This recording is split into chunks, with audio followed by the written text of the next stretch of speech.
살아계신 하나님의 말씀은 요한복음 1장 9절에서 14절 말씀이며 신약 142페이지입니다. 참 빛 곧 세상에 와서 각 사람에게 비추는 빛이 있었나니 그가 세상에 계셨으며 세상은 그로 말미암아 지은 바 되었으되 세상이 그를 알지 못하였고 자기 땅에 오매 자기 백성이 영접하지 아니하였으나 영접하는 자 곧 그 이름을 믿는 자들에게는 하나님의 자녀가 되는 권세를 주셨으니 이는 혈통으로나 육정으로나 사람의 뜻으로 나지 아니하고 오직 하나님께로부터 난 자들이니라. 말씀이 육신이 되어 우리 가운데 거하심에 우리가 그의 영광을 보니 아버지의 독생자의 영광이요 은혜와 진리가 충만하더라. 아멘. 이어지는 순서는 생명의 말씀 시간입니다. 우리 목사님께서 참 빛으로 오신 예수님이라는 제목으로 선포하시는 말씀에 아멘하여 큰 은혜 받으시기 바랍니다. 오늘이 대강절이라고 일컫는 날이 시작되는 주간이 바로 오늘입니다. 대강절, 대림절, 강림절 다 똑같은 말입니다. 그러니까 대림절, 태석주가 오셨다는 얘기지요. 강림절, 그 주님이 강림하셨다는 얘기고, 또 대강절은 강림하셨다. 똑같은 이런 뉘앙스를 가지고 있습니다. 그러니까 성탄절 전, 예수님의 성탄절 전 4주를 일컬어서 대림절 기간이라고 시작됩니다. 그러니까 오늘서부터 시작되는 거예요. 이해가 되시죠? 즉 초림 예수님으로 이 땅에 오실 메시아를 기대하면서 이제 구약의 성도들이 거룩하게 지킨 그 절기가 바로 대림절, 대강절, 강림절이라고 일컫는 절기입니다. 특별히 구약의 수많은 사람들은 그들을 위한 메시아가 오실 것이라고 간절한 기대와 소망을 품고 그렇게 살다가 드디어 이제 예수님께서 초림 예수님이 아기 예수님이 오신 것입니다. 문제는 극소수의 사람만이 초림 예수님, 아기 예수님으로 오신 그 주님을 맞이할 수 있었습니다. 이를테면은 여러분이 잘 아시는 바와 같이 이제 들녘에서 양을 치던 목동들이 아기 예수님께 와서 경배했고 먼 땅 동방 땅에서 이제 동방 박사들이 황금과 유향과 몰약을 준비해서 아기 예수님 이 땅에 그리스도로 오신 예수님을 영접하였고 그 다음에 누가복음 2장에 보면은 시므온이라는 사람이 나옵니다. 아주 경건한 이런 시므온이 아기 예수님을 만났고 그 다음에 과부된 지 84년 된 이 안나라는 여선지자가 예수님을 이제 보고 경배한 사건이 기록되어 있습니다. 오늘날 구원받은 모든 성도들은 초림 예수님으로 오신 예수 그리스도가 아닌 이제는 우리는 다시 오실 예수님을 소망 중에 기다리며 경건한 삶을 또 신부단장을 잘해서 등과 기름을 잘 준비할 수 있는 복 있는 성도의 삶을 이룰 수 있기를 주의 이름으로 축원합니다. 자, 오늘은 본문을 중심으로 해서 참 빛으로 오신 예수님이라는 제목으로 말씀을 선포하고자 원합니다. 하나님의 크신 은혜가 함께 하시기를 바랍니다. 먼저 9절에 있는 말씀을 우리 한번 다 같이 읽도록 하겠습니다. 9절 말씀이에요. 자, 시작. 참빛 곧 세상에 와서 각 사람에게 비추는 빛이 있었나니. 아멘. 무슨 빛이라고요? 빛 중에서도 참빛이라는 거예요. 그러면은 참빛이 아닌 존재가 있다는 것입니다. 하지만 예수님은 참빛 곧 세상에 와서 각 사람에게 비치는 빛이 있었나니 하면서 예수님에 대해서는 그냥 빛이라고 이렇게 하지 않고 참빛, 진짜 빛이라고 이렇게 소개하고 있습니다. 요한복음 8장 12절에 보면은 예수님께서 이런 말씀을 하십니다. 나는 세상의 빛이니 나를 따르는 자는 어둠에 다니지 아니하고 생명의 빛을 얻으리라 그랬습니다. 아멘. 크게 합시다. 아멘.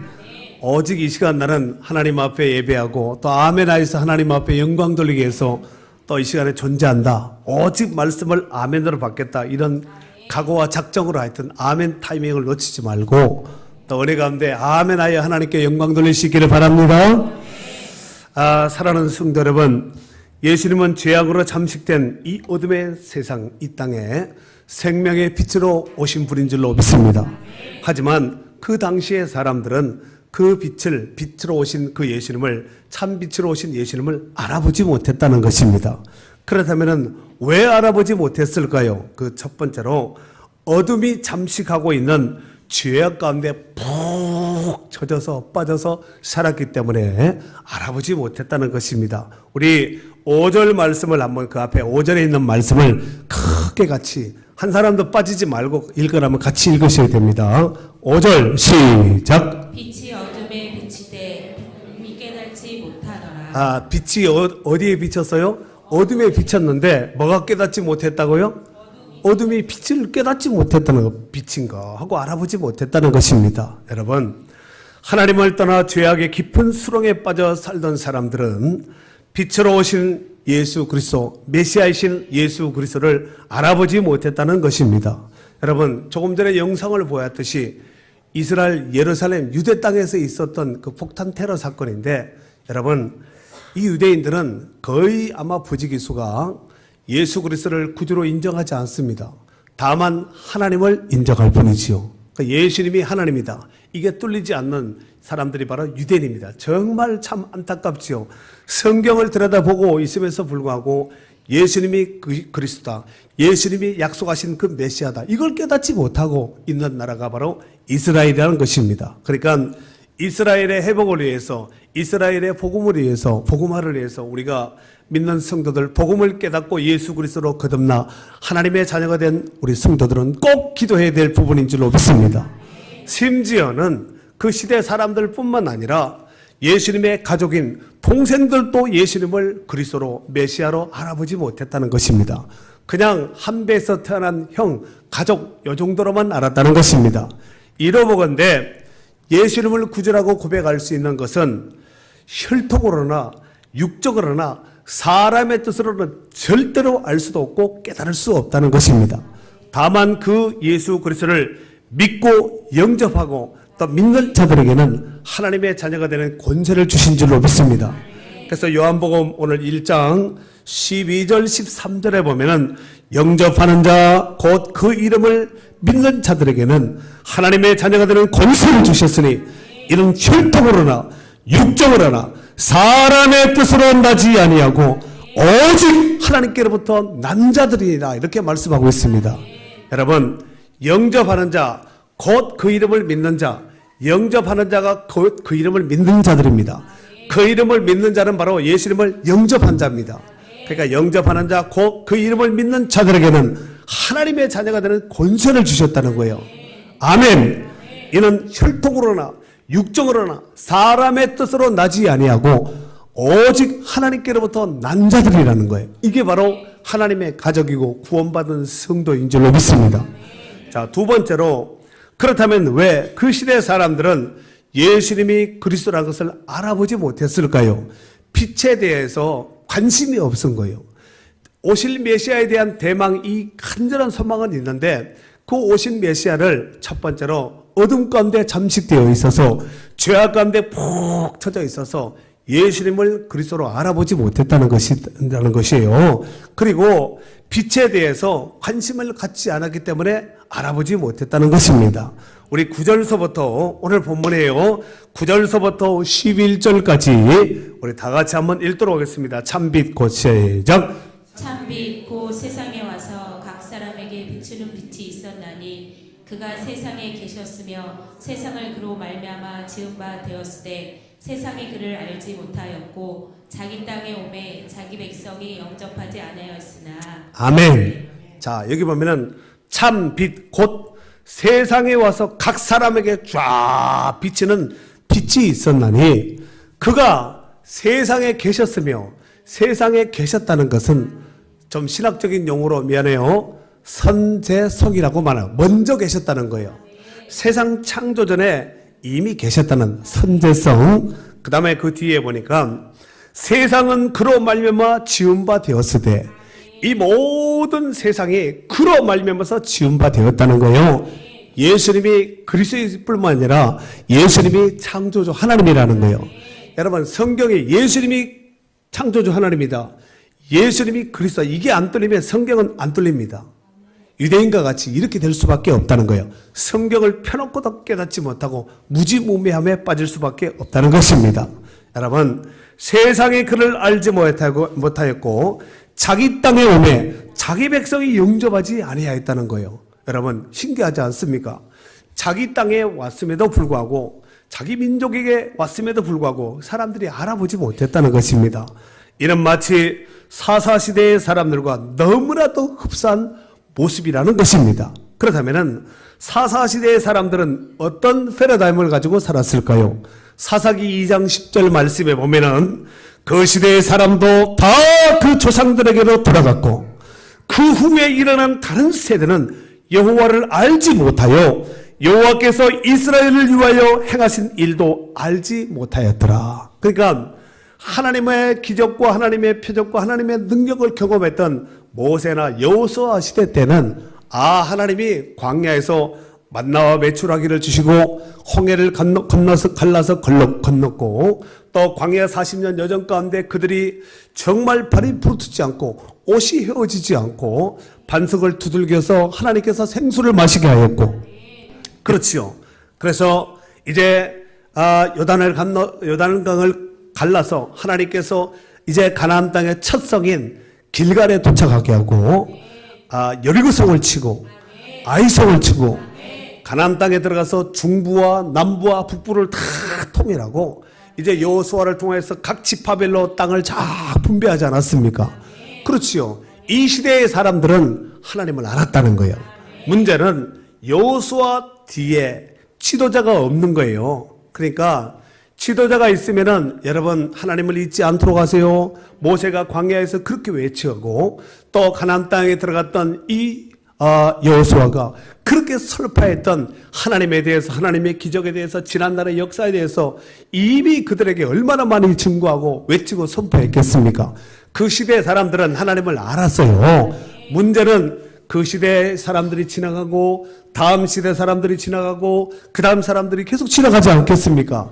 지나가고 지나가다 보니까 결국은 누군가가 하나님의 역사에 대해서, 하나님의 기적에 대해서, 이스라엘의 이 뿌리에 대해서, 그렇죠, 이 역사관을 가지고 가르쳐야 되는데 가르쳐주는 사람이 없으니까 그 다음 세대 그 후손들은 가나안 땅 원주민들의 역사에 관심을 갖고 가나안 사람들과 접촉을 하다 보니까 결국은 가나안화 돼버린 거예요. 그래서 사사시대를 도래하게 되었는데 그 후에 일어난 세대는 여호와를 알지 못하며 여호와께서 이스라엘 위하여 행하신 일도 알지 못하였더라. 하나님께서 이스라엘을 통하여서 행하신 일들을 알지도 못했다는 거예요. 왜 그래요? 누군가가 말해주고 누군가가 설명해주는 사람이 없으니까 현실에만 급급하다 보니까 뿌리가 사라져버린다는 것입니다. 이해가 되시지요? 사사기 21장은 사사기 중에서도 마지막 장이고 사사기 21장 가운데 25절은 21장 가운데 마지막 절입니다. 거기에 보면은 여호와 그때 이스라엘의 왕이 없으므로, 그때 이스라엘에 뭐가 없어요? 왕이 없으므로 사람이 각기 자기의 소견에 옳은 대로 행하였더라. 지멋대로 놀아났고 지멋대로 살았다는 것이죠. 하나님 없이 유리방황하며 방탕하며 가난화되어서 그렇게 살았다는 거예요. 사랑하는 성도 여러분, 그렇다면은 그 시대 사람들이 그런 모습으로 살았다면은 오늘 우리 시대는 과연 어떤가? 이게 굉장히 중요하죠. 오늘을 살고 있는 우리 시대 사람들은 과연 어떤가? 여러분, 세상 사람들은 그때나 지금이나 앞으로나 하나님에 대해서 관심이 없습니다. 그러면은 그들의 관심사는 무엇인가? 오직 그들의 관심사는 눈에 보이고 손에 잡히고 이런 것에 연연해서 사는 땅의 사람이기 때문에 거기에 국한될 수밖에 없다는 것입니다.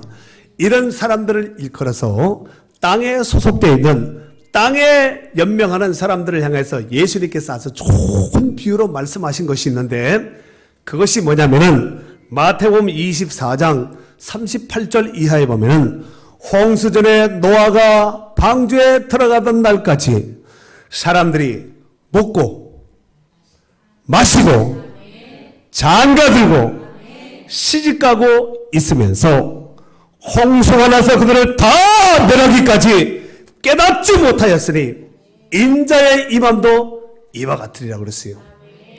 지금 노아 홍수 시대면은 예수님 시대에서 본다면은 엄청난 과거 옛날이 아니겠습니까? 그런데 그 시대의 사람들이 노아가 홍수를 준비하기 위해서 홍수가 있다는 것을 하나님께로부터 사인을 받고 말씀을 듣고 방주를 예비하는데, 방주를 예비하면서 그 시대 사람들에게 여러분 이렇게 살면은 하나님 심판하십니다. 이렇게 살면은 멸망받습니다.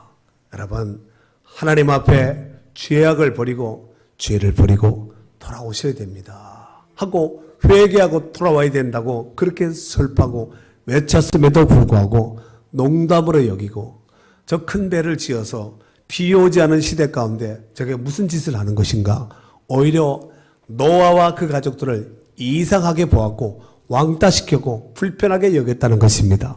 그런데 문제는 방주가 다 완공되고 이제 하나님께서 이제 정한 동물들을 방주 안에 다 들어간 뒤에 하나님께서 방주의 문을 딱 닫아버리지요. 그리고 40주야 하늘에서 비가 쏟아지고 땅에 있는 모든 아래 궁창들이 다 열려지게 되었습니다.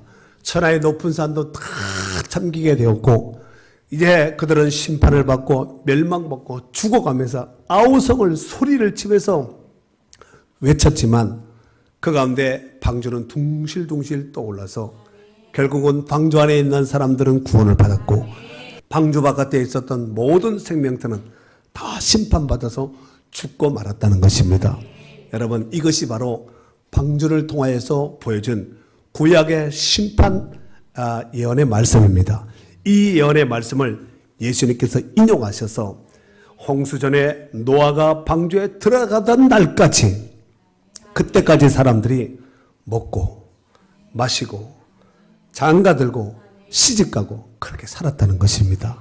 여러분 이렇게 살면은 반드시 심판을 받고 반드시 멸망받는다는 그 샘플 모델링으로 예수님께서 제시하신 말씀입니다.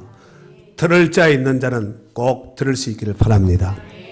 하지만 여기서 또 중요한 것은 우리 믿는 사람들은 어떤 삶을 살아가고 있는가, 이거 반드시 체킹하고 점검해야 될 줄로 믿습니다. 과연 우리는 하나님을 잘 믿고 있고 하나님에 대해서 잘 알고 있으며 정말 하나님께서 보셨을 때 하나님을 잘 섬기고 있는지 이거 반드시 꼭 체킹해야 될 줄로 믿습니다. 광야 이스라엘 백성들을 향하여서 이제 조만간에 가나안 땅에 들어갈 이스라엘 백성들을 향하여서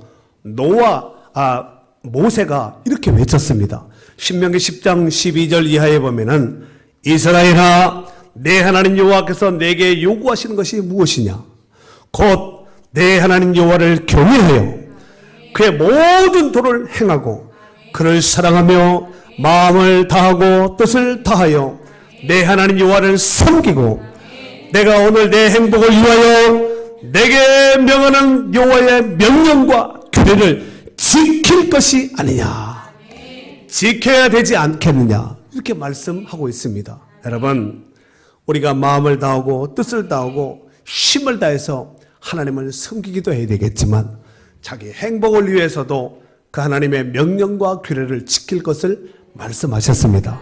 사랑하는 성도 여러분, 오늘 본문에 나오는 세례 요한은 예수님의 탄생 전 6개월 전에 먼저 출생하신 사람입니다.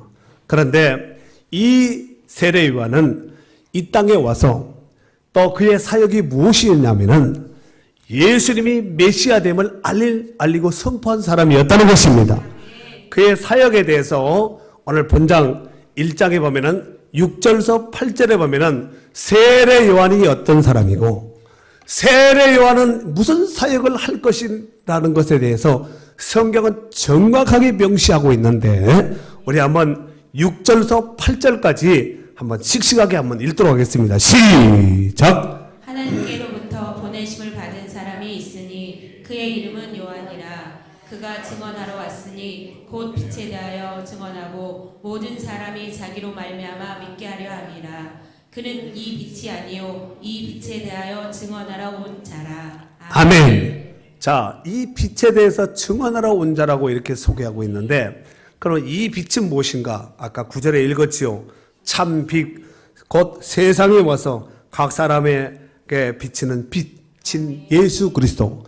그리스도의 신, 메시아이신 이 예수 그리스도를 증거하는 자로, 또 증거할 뿐만 아니라 많은 사람들을 통해서 그 예수님을 믿고 구원받도록 설파하고 선포하고 증거했던 사람이 바로 세례 요한이었다는 것입니다.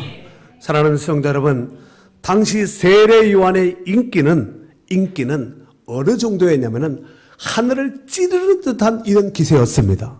마치 세례 요한을 일컬어서 메시아라고 말을 해도 전혀 선색이 없을 정도의 인기와 인지도를 가지고 있었다는 것입니다. 그러면은 그 시대 사람들이 이제 세례 요한을 바라보면서 생각했던 그 질문에 대해서 여기 이제 19절서부터 21절까지 이렇게 소개하고 있는데 한번 또 읽도록 하겠습니다. 유대인들이 시작. 유대인들이 예루살렘에서 제사장들과 레위인들을 요한에게 보내어 내가 누구냐 물을 때에 요한의 증언이 이러하니라. 요한이 드러내어 말하고 숨기지 아니하니 드러내어 하는 말이 나는 그리스도가 아니라 한데 또 묻되 그러면 누구냐 내가 엘리야냐 이르되 나는 아니라 또 묻되 내가 그 선지자냐 대답하되 아니라. 아멘. 자, 여기 보면은 유대인들이 나오죠. 또 제사장들과 레위인들을 요한을 사람에게 보내어서 묻는 거예요. 네가 그리스도냐? 네가 그리스도냐? 이렇게 질문을 한 것을 보아서 그리스도로 보아도 전혀 선택이 없었기 때문에 그렇게 물었던 것이지, 이 사람들이 무식해서 어쩌다가 한번 찔러본 것이 아니라 그 정도의 명성과 인기와 그의 모든 삶과 모습을 보면은 그런 모습이 그들 가운데 비춰졌기 때문에 이렇게 물은 거예요. 당신이 그리스도냐, 메시아냐 이렇게 묻는 거죠. 그랬더니 뭐라 그러죠? 아니라는 거예요. 그러면은 네가 엘리야냐? 틀림없이 예수님이 오시기 전 말라기서에 보면은 엘리야 같은 심정을 가진 자를 하나님께서 보내겠다고 말씀하셨습니다. 그러면은 그 엘리야냐? 아니라는 거예요. 그러면은 그 선지자냐? 아니라는 거예요. 분명하게 아니요, no 하고 분명하게 아니라고 말했습니다. 그때 만약에 사람들이 우르르 몰려왔을 때 세례 요한에게 물었을 때 당신 메시아냐? 그럴 때 뒤통수나 끊고 가만히 하고 있었다면 메시아인가 보다 이렇게 생각하지 않겠습니까? 그렇게 생각하겠어요, 안 하겠어요? 하겠지요. 그러면은 당신이 엘리야냐? 그때 대답을 아니요 이렇게 하지 않고 가만히 있었다면 엘리야인가 보다. 당신이 그 선지자냐? 구약에서 말했던 그 약속했던 그 선지자가 맞냐? 했을 때 하고 가만히 있었다면은 사람들이 그 선지자인가 보다. 결국은 세례 요한은 메시아고 그리스도라 이렇게 생각하고 단정을 짓지 않았겠냐 이거지요. 하지만 세례 요한은 분명한 소리를 냈습니다. 아니요, 아니라, 아니요 하고 분명하게 말을 했다는 것입니다. 아멘이지요. 그리고 이제 그 아래 25절서 27절에 보면은 지금 19절서 21절에 있는 부분을 조금 더 이제 디테일하게 섬세하게 한 번 더 이렇게 질문하는 부분을 소개하고 있는데 25절서 27절까지 한 번 더 읽도록 하겠습니다. 시작. 또 물어 이르되 내가 만일 그리스도도 아니요 엘리야도 아니요 그 선지자도 아닐진데 어찌하여 세례를 베푸느냐. 요한이 대답하되 나는 물로 세례를 베풀거니와 너희 가운데 너희가 알지 못하는 한 사람이 있었으니 곧 내 뒤에 오시는 그이라. 나는 그의 신발끈을 풀기도 감당하지 못하겠노라 하더라. 아멘. 그러면 네가 그리스도 아니고 엘리야도 아니고 그 선지자도 아니라면 어째서 네가 세례를 주느냐? 이렇게 물었지요. 그랬더니 요한이 이렇게 대답을 합니다. 나는 물 세례를 베풀거니와 내 뒤에 오시는 그는 성령으로 세례를 베푼다. 그리고 나는 그 앞에서 여러분이 보셨을 때 내가 크게 보이고 위대해 보이고 마치 엘리야와 같이 그리스도 같이 그 선지자 같이 보여지지만 내가 그분 앞에 섰을 때는 그분의 신발끈 들기도 내가 풀기도 감당치 못할 정도로 그렇게 작고 어리고 연약한 자임을 분명하게 밝혔다는 것입니다. 그리고 다음날 아침 예수님께서 많은 사람들이 보고 있는 그 상황 가운데서 세례 요한이 오는 그 모습을 바라보면서 많은 사람들을 향해서 뭐라고 설파하면서 외쳤냐면은 보라 세상 죄를 지고 가는 하나님의 어린 양이로다 하면서 예수님을 딱 지목을 합니다. 여러분, 세례 요한은 구원자로 오신 예수 그리스도를 당시에 수많은 사람들에게 당당하고 분명하게 그가 그리스도요 그가 메시아임을 증거했습니다. 그리고 짧은 생애를 살면서 헤롯에게 목 베어 죽는 그 순간까지 불의와는 홀이라도 타협하지 아니한 그야말로 하나님께로부터 보내심을 받아서 하나님의 사역을 신실하게 잘 감당했던 세례 요한인 줄로 믿습니다. 사랑하는 성도 여러분, 세상의 죄악이 물결처럼 넘칠거리고 또 점점 폐색이 짙어가는 오늘 이 시대 속에서 과연 우리는 어떤 사람이고 어떤 존재고 어떤 신앙관을 가지고 있고 이 시대 속에서 과연 우리는 어떻게 살아야 될 것인가, 이거 한번 우리가 증거해 봐야 되지 않겠습니까? 우리가 세례 요한이 증거했던, 확실하게 분명하게 증거했던 예수 그리스도, 그가 메시아요 그가 그리스도요 그가 하나님의 아들이라는 것을 증거했듯이 우리도 분명하게 그분을 증거하는 자의 삶을 살아야 될 줄로 믿습니다. 유명한 역사가인 에드워드 깁본이라는 이런 사람이 있는데, 이 사람이 로마가 멸망한 이유 5가지를 이와 같이 정리를 했습니다. 첫 번째로 이혼의 급증, 이혼이 많이 늘어났다는 거죠. 두 번째, 위로만 치솟는 세금이 많이 부과됐고, 세 번째, 쾌락에 대한 강렬한 욕망, 네 번째로 실제적인 적은 내적 타락임에도 불구하고 군비에 대한 강조, 마지막 5번째로 형식만 남아있는 종교의 부패, 이 5가지가 로마가 패망한 그 이유를 이렇게 정리를 했다는 것입니다.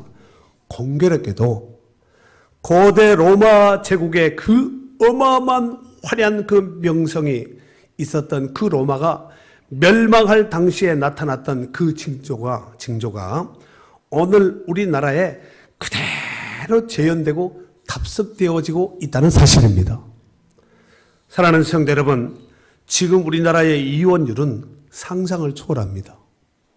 100년 전까지만 해도 정말 생각지도 못했던 이런 것이 오늘 이 시대 속에서 이혼율이 보통이 아닙니다. 잘 알고 계시잖아요. 뿐만 아니라 세금 부담은 점점 무거워지고 있습니다.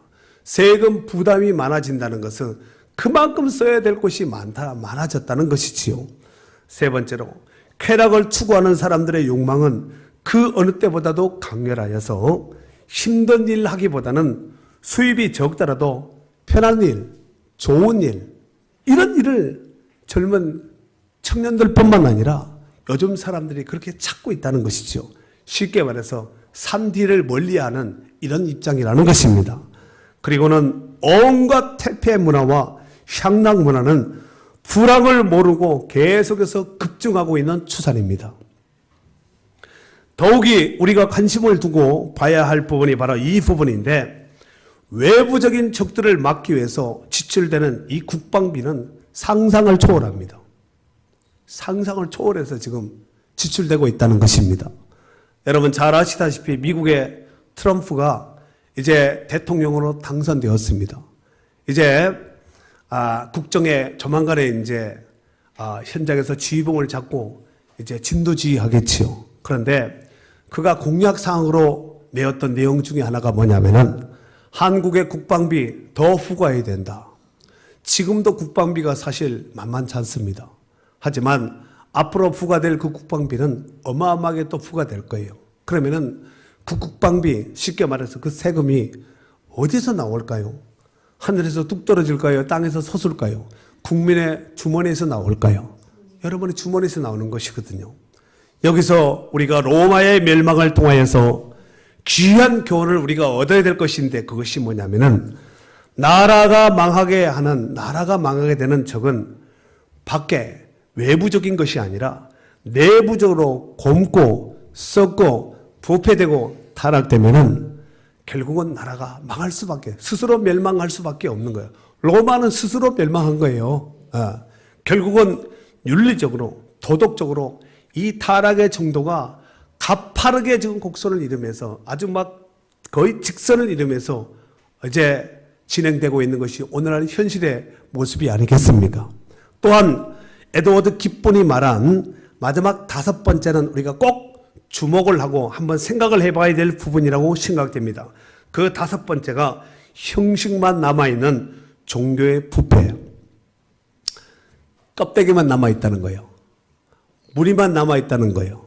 허울만 남아있다는 것입니다.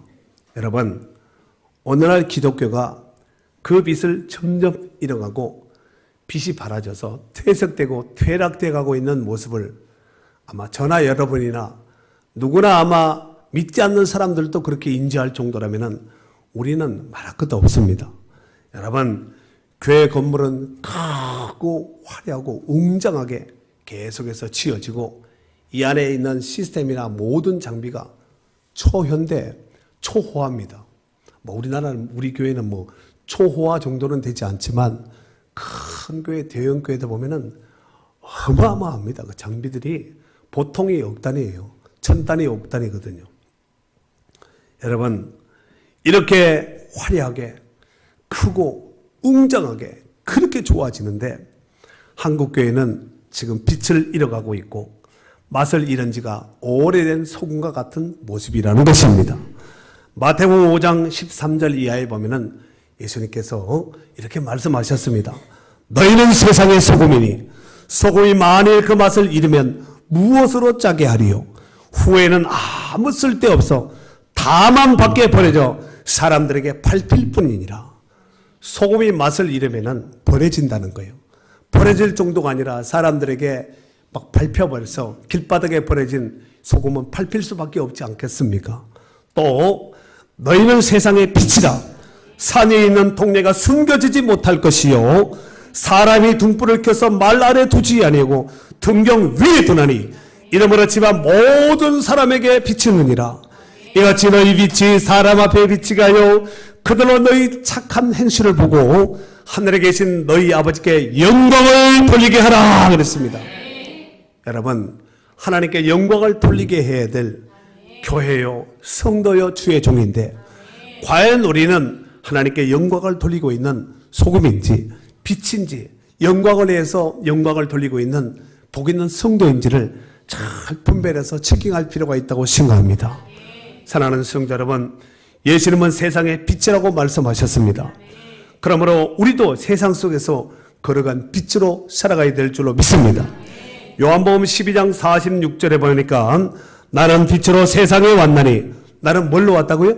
빛으로 세상에 왔나니 모르는 나를 믿는 자로 어둠에 거하지 않게 하려 함이로다. 예수님과 함께 동행하며 예수님과 함께 거하는 자는 어둠에 거하지 않고 빛 안에 거하는, 생명 안에 거하는, 구원 안에 거하는, 마치 홍수 때에 노아의 방주 안에 거하는 복 있는 성도들인 줄로 믿습니다. 에베소서 5장 8절에 보니까 너희가 전에는 어둠이더니 이제는 주 안에서 빛이라 빛의 자녀들처럼 행하라 그렇습니다. 너희가 전에는 어둠이라는 거예요. 전에는 그랬다는 거예요. 이제는 주 안에 빛이라는 거예요. 그러면은 우리가 전이 아니라 이제의 삶을 분명하게 빛된 삶을 살아야 되는데 문제는 전에는 어둠이었더니 지금도 어둠이었다. 교회 안에 들어왔고 예수 믿는 성도가 되고 구원받은 하나님의 자녀가 되었음에도 불구하고 여전히 어둠투로 산다. 이건 정말 비극이 아니겠습니까? 여러분, 정말 빛 안에, 예수님 안에, 빛 안에 거한 자라면은 정말 빛의 자녀들처럼 삶을 살아야 될 줄로 믿습니다. 빛에도 열매가 있는데 모든 착함과 의로움과 진실함이 있다는 거예요. 이런 열매가 우리 교회 안에, 여러분의 가정 안에, 여러분의 자녀들 안에, 여러분의 직장 안에, 이 나라 민족 가운데 풍성하게 열려야 될 줄로 믿습니다. 이제 시간이 조금만 더 지나면은 성탄절이 다가오겠지요. 약 한 달 정도 남았습니까? 이제 교회는 여기저기에서 십자가의 불빛 외에 성탄 장식의 화려한 이런 불빛으로 쫙 꾸며지고 이제 만들어질 것입니다. 문제는 그런데 그 안에 과연 하나님의 은혜가 생명으로 충만하게 채워져 있느냐? 이게 문제예요. 정말 불빛은 화려하고 아름답고 예쁘게 꾸미고 장식했는데 정말 그 안에 생명이 있느냐? 이게 중요한 것이 아니에요? 생명이 없는데 꾸미기만 겉모습만 화려하게 꾸몄다면 마치 회칠한 무덤과 다를 바가 뭐가 있겠습니까? 여러분, 빛을 잃어가는 이 시대 속에서 진리의 빛을 성도들이, 교회가, 구원받은 우리가 정말 기초를 높이 들고 밝혀서 길을 잃고 방황하는 이 시대 가운데 그들의 영혼을 향하여서 여러분, 여기에 길이 있습니다. 여기에 진리가 있습니다. 여기에 생명이 있습니다. 라고 외치면서 참빛 되신 예수 그리스도, 구원자 메시아인 예수 그리스도를 증거하는 축복된 교회요 또 성도들이 될 수 있기를 주의 이름으로 축원합니다.